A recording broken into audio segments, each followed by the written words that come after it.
کثرت سے درود پڑھنا. اللہم صلی علی محمد وعلی آل محمد كما صليت على إبراهيم وعلى آل إبراهيم إنك حميد مجيد.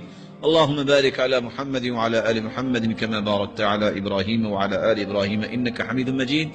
ایک مرتبہ جو درود پڑھتا ہے انعام کتنے ہیں؟ 5.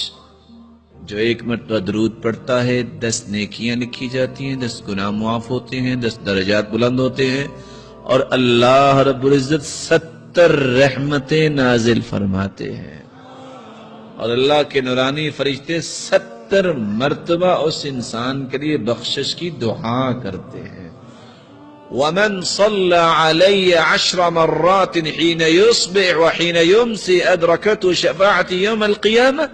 جو صبح اور شام 10 مرتبہ درود پڑھ لیتا ہے قیامت کو میری شفاعت کا مستحق بن جائے گا. اور اللہ کے رسول کے صحابی نے پوچھا میں دعا کتنی کروں اور میں کتنا درود پڑھوں؟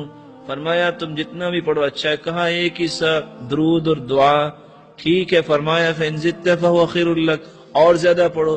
فرمایا آدھی دعا اور آدھا درود. کہا فَإِن زِدْتَ فَهُوَ خَيْرٌ لَكَ، اور زیادہ پڑھو تو بہتر ہے. کہا اگر میں درود ہی پڑھتا رہوں تو؟ فرمایا اذن تکفى ہمک ویغفر لک ذنبک، تیرے زندگی کے گناہ بھی سارے معاف ہو جائیں گے اور پوری زندگی کے غم بھی اللہ دور فرما دیں گے. میری اللہ سے دعا ہے اللہ تعالی ہم سب کو سعادت کی زندگی عطا فرمائے.